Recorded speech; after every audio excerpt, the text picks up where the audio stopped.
રામ ડાયરા ને કેમ છો મિત્રો? તો આજના વિડીયોમાં તમારું સ્વાગત છે। તો આજે આપણે આવી ગયા આજે રણમાં અને તમને બધાને ખબર જ છે કે અત્યારે તડકો કેટલો પડે અને હે ને આ ભાઈ છે ને રણની સીલ સિઝન કહેવાય હું એટલે આ બધું છે ને સેફટી રાખવી પડે અને અત્યારે આપણે જઈ મોટર એક ચાલુ કરવા જઈ અને હે ને આ બાજુ અહીં કાલે મીઠું ટેડવાનું કામકાજ હાલે અને આપણે હવે આવ્યા છીએ મીઠું મોટર ચાલુ કરો આપણે આવ્યા છીએ અત્યારે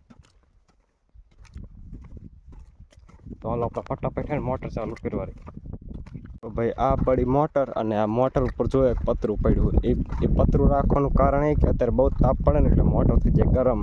એટલે હે ને મોટરને એ પતરું ઢાંકવું પડે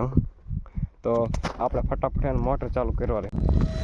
તો ભાઈ ફાઇનલી મોટર ચાલુ આપણે થઈ ગઈ છે અને હે ને પાણી આવી ગયું તમને દેખાડું અને ભાઈ આપણે હતા તે સોલરની પીટીએ જો આપણે અત્યારે ને ધક્કો મારવા આવ્યા હતા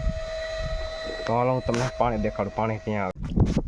તો અને ભાઈ અત્યારે ને હું તમને સિલ્લી સિઝનનું મીઠું દેખાડું જે આપણે ને બીજી ખેર પાટામાં ભર્યું હતું એ મીઠું તમને દેખાડું કે એ મીઠું કેવું હોય તો બીજી ખેર મીઠું આપણે ખાસ ન હોય બનાવીમાં પણ તમને દેખાડું જો કે કેવું મીઠું હોય અત્યારે ને આવી જે લાઈન પડી હોય પાટામાં આ લાઈન પડી અને હે ને આમ એક જગ્યા પાણી આવે ચાલુ થઈ ગયું અને હું ભાઈ તમને અત્યારે મીઠું દેખ તો ભાઈ છે ને આવું કંઈક મીઠું છે આ સેલી સિઝનનું આવું જ કંઈક મીઠું હોય જો